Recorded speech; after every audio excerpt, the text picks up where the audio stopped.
So I've got some new video equipment, as you can see, selfie stick. Anyway, I kind of left things off with yesterday. I left a lot of suspense in the video where, you know, we had to leave early. Of course, at the beginning of yesterday's video, using a clip of our newest Mack truck. I'll just get right down to brass tacks on this. So last October, we'd been looking for trucks for a while, another truck, and Dad had found that's a later model. I say later model. I remember I have trouble. It's 2021, and I keep forgetting it's 2021. In my mind, it's a lot of times in my mind, it's still about 2199 in my mind. Anyway, so that's a later model Mack, 2007. It's right there before all the emission stuff got crazy on them. It's a Granite Series Mack, so it's a heavy spec truck.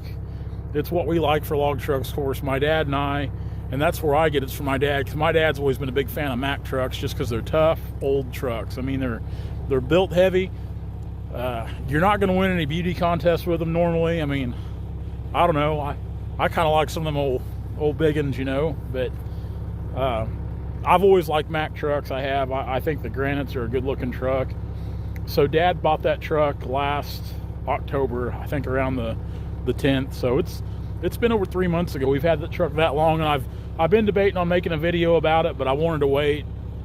And originally I told my dad, I said, if you buy a truck, I'll put a loader on it. Well, and the more I looked at the truck, I'm like, that's a really nice, and it's low miles. It's really, really ridiculously low miles. Brandon and I took that to West Plains yesterday, which we're getting to things. And he couldn't even get over, you know, the mileage and the condition it's in. It's in a really, really good condition truck. But I told my dad if he bought the truck, I'd put a loader on it. So I ponied up on my end of the deal. I bought a new Serco 8500 extended boom loader. And so yesterday, Brandon and I took that truck down to West Plains, Missouri to Ozark Machinery for them to do the install on the loader. Now, the setup I did is a lot different than what most people in our area run for log trucks, or the setup we're doing. Behind the cab mount loader for us. I don't do a tail mount because we don't haul a lot of logs, nor do we want to haul a lot of logs.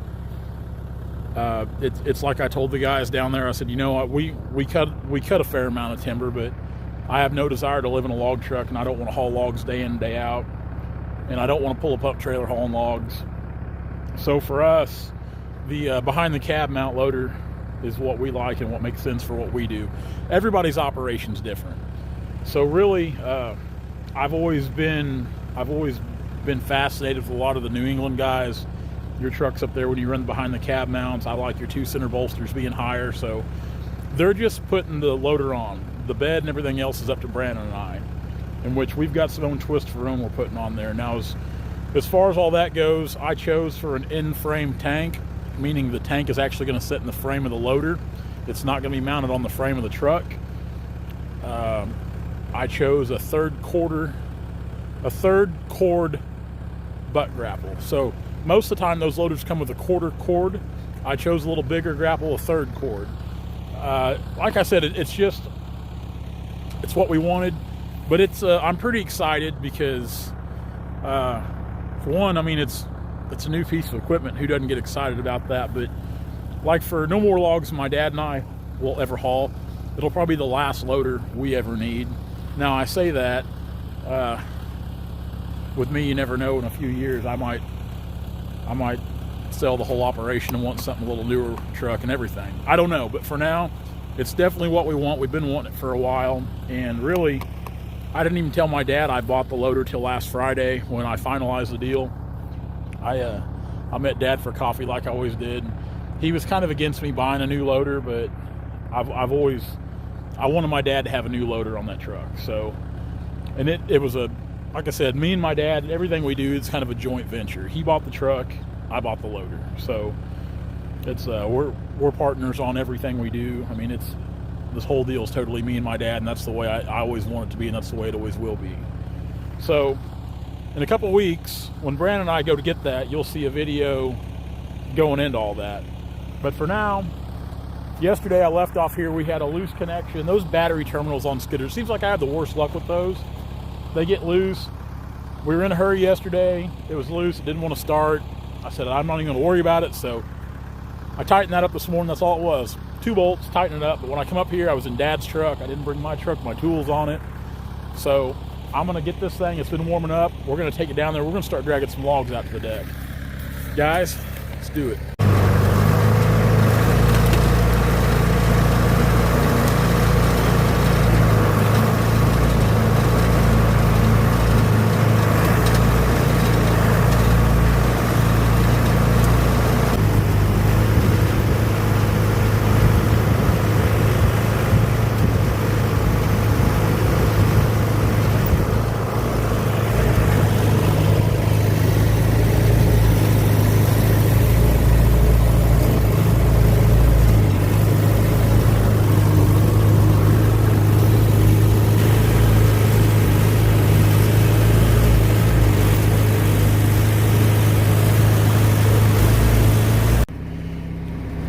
When these 9-footers barely want to go around the log, you know you got a good log. Today, Dad is getting all the glory and still cutting while I'm on my love-hate relationship here of the 440. I really thought that we would have the 548 over here now, but they're just finishing up on the engine. Hopefully be done with it today. We'll check in there this evening, or Dad probably will and let me know. I'll probably stay late today. After I get a lot of these drug out, I've got a lot of pushing and piling and cleanup to do. I already started kind of up here on some of these tops, trying to manage them around in piles. We're going to go through out here. We'll try to take out a lot of this stuff. Even though the landowner's got a tree puller and he's pulling a lot of this, cleaning up his pastures, and it really looks good over there where he's done that. Kind of makes me want to buy a tree puller now. But definitely want to work up these tops a little bit more, get them laying flat, get everything kind of pushed up in a pile. Just make it look good. I mean, it'll be a night and day difference by the time we get all this out and get these tops pushed around. I mean, it'll look fantastic in here. But for now, we're giving the old 440C a workout because it's got a lot to lug out. Everything's a 1-tree drag for the most part. Now there are times where these short-bodied things, smaller ones, I can drag them 2 at a time, but for the most part, like these big devils, it's 1-tree drags. See Dad down there. Yeah, see him? Yep, he's up there working on that big tall one there, so he's whittling away at him. He don't let any grass grow under his feet. He's not busy making YouTube videos like I am. So let's hop here, let's get this big devil out. She's a hoss. This is kind of a double whammy right here because I'm going to winch that log to get it straight with me. But when I do, I'm going to uproot those 2 little hedge trees right there. When they're uprooted, I can go ahead and push them into the pile. So this should work pretty good, in theory. Let's see what happens.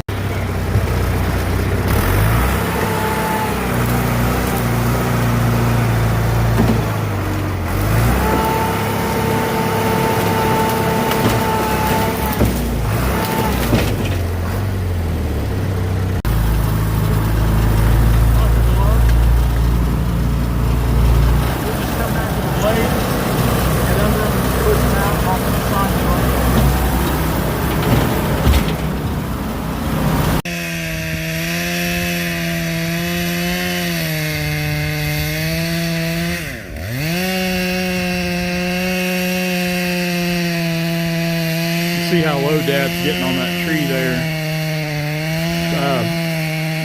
We try to cut these stumps extremely low, get every bit of the tree we can, every bit of the log, that good butt wood. But at the same time, there's a lot of dirt, a lot of grit down there, especially here in southwest Missouri. We've got a lot of sediment in our soil, a lot of sand. So it's hard on chains. Kind of goes back to the air filter deal on the steel saws. You're right down there next to the ground, and that sawdust and dirt and debris is just swirling around, and your saw is running wide open, so it's taking a lot of it in.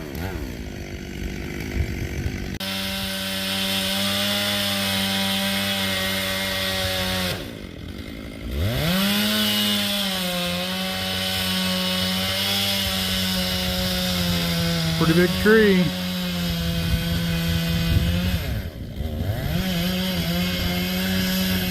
It's a shame it's got so many low-lying limbs on it. We'll still take it. I see some stuff on the interweb of the guys back in the eastern part of the United States that cut some walnut. It just seems like they go forever before they limb out. That is so awesome to see that. It really is. We're not lucky enough to come across much of that kind of stuff here. A lot of our walnuts, of course, out here in the flatland. You know, if we can get along the creeks or along a bluff on a creek, the bottom of a bluff, or some deep ravines, we can get some tall, clean walnut, but not too often. Not like probably a lot of the boys back in Indiana, Illinois, Kentucky, Tennessee, those eastern states. We've got some of it, just not very much. But what we lack in those big tall trees, we just try to make up an overall volume.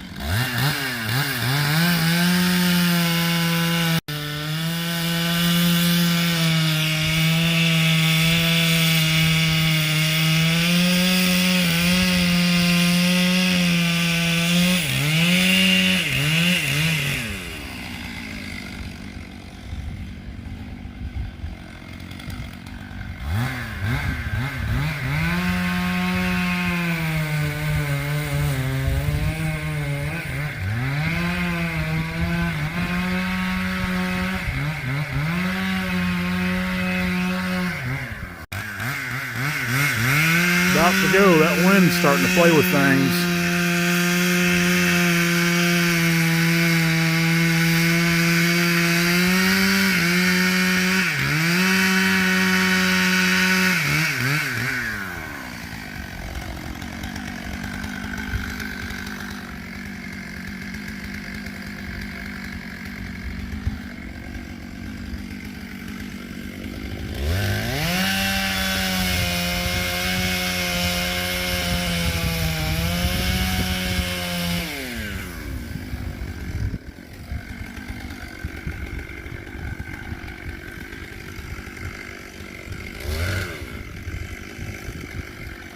There she goes.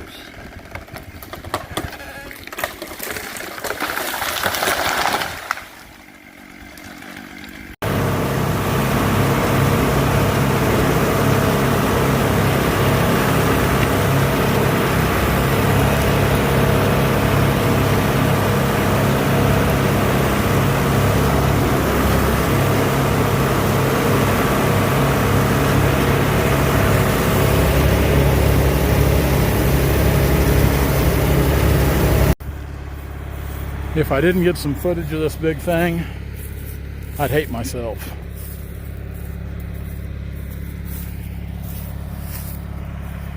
That is one big piece of wood. Cut perfectly too.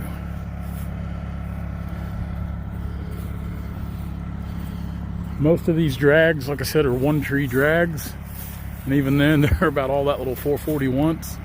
It will drag them, but it complains the whole time. Deck's starting to look good. We'll check it out here in a bit.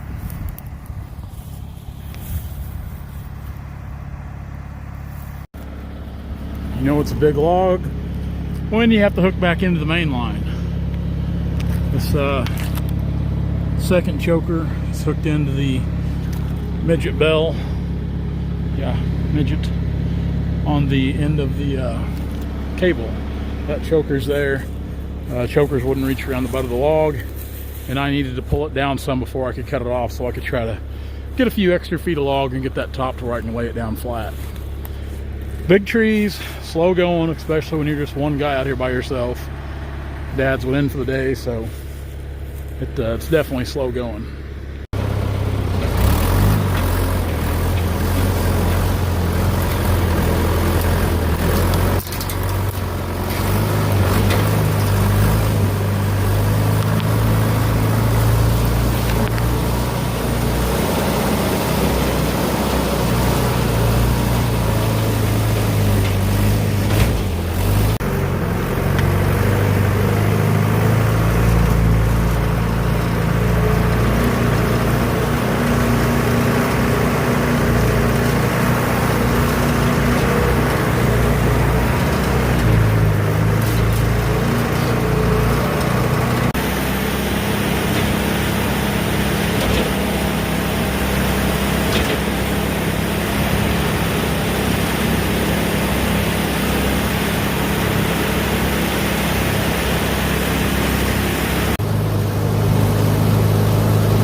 concerned about us, are they?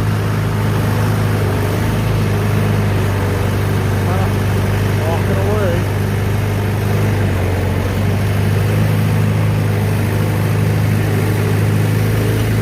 Most people think that logging is bad for deer hunting property, recreational ground. It couldn't be any further from the opposite. These deer get out here and use our log roads just like a walking trail or a sidewalk or a road. The fresh dirt. Anytime we make a log road, you can come back the next morning, look at all the tracks in the dirt. Deer, coyote, coon, possum, bobcat, you name it. Everything uses these log roads. Logging generally doesn't bother deer at all.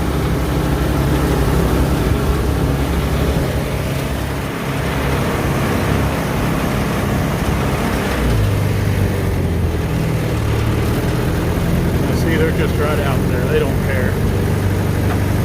They don't care at all.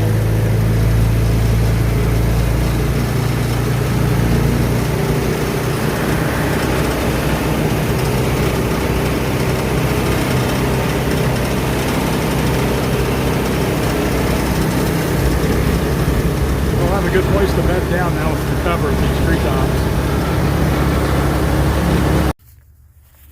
Guys, it is knocking on 6 o'clock. We just come out the last drag. It's hard to see good in the dark, but pretty good pile of wood there. About 39 trees total so far. Not a bad day of dragging when a lot of them are one tree drags. Landowners are out here, had a good talk with them. They love the way it looks. And to me, that's what makes it all worthwhile right there. As long as I know people are happy with our work, that's the reason we do it. I'm gonna get out of here. I'm tired, I'm hungry. We'll see you guys later. Hey guys, if you like what you see, be sure to like, comment, and subscribe to our channel for all of our latest videos.